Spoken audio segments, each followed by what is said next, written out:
இன்னைக்கு ஓபிடியில் ஒரு பரவலாக பேரண்ட்ஸ் கேட்குறது ஒன்று தான். சார் நாங்கள் வீட்டிலேயே ஆவி பிடிக்கிற மிஷின் வச்சுருக்குறோம், நாங்கள் அதில் யூஸ் பண்ணிக்கிறோம் சார்ன்றாங்க.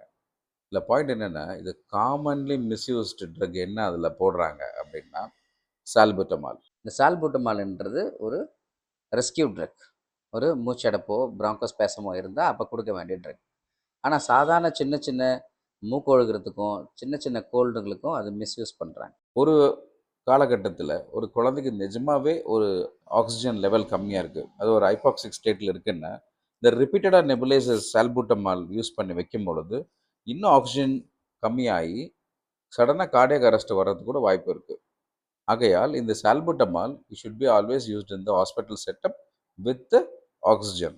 வீட்டில் சும்மா சாதாரண இருமல் தும்மலுக்கெல்லாம் கூட அதை மிஸ்யூஸ் பண்ணுறாங்க, விச் இஸ் வெரி ராங். ஒருவேளை உங்கள் டாக்டர் பிராங்கியல் ஆஸ்மா இந்த குழந்தைக்கு அப்படின்னு முடிவு பண்ணிட்டா, இந்த ரெக்கமெண்டட் ட்ரீட்மெண்ட் என்னென்னா இன்னர்லெஸ் தான். ஏன்னா அது டெலிவரி பண்ணுற அந்த பார்ட்டிகிள் சைஸ் வந்து ரொம்ப கம்மி, நுரையீரலோட மூல முடுக்கெல்லாம் போய் சேரும்.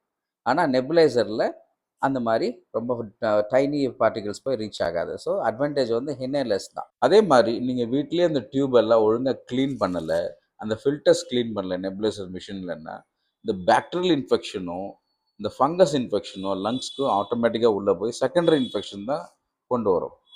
ஆகையால் டேக் ஹோம் மெசேஜ் என்னென்னா, எக்ஸ்பர்ட் ஒப்பீனியன் இல்லாமல் சால்புட்டமால் மாதிரியான மருந்துகளை நெபுலைசர் மிஷினில் யூஸ் பண்ணாதீங்க. இதெல்லாம் ஆக்சிஜன் சப்போர்ட்டில் வைக்க வேண்டியது, அதுவும் ஹாஸ்பிட்டல் கேரில். ஆகையால் ஒரு எக்ஸ்பர்ட் ஒப்பீனியன் இல்லாமல் குழந்தைங்களுக்கு இந்த மாதிரி ட்ரக்ஸை யூஸ் பண்ணாதீங்கன்றது என்னோட வேண்டுகோள். நன்றி, வணக்கம்.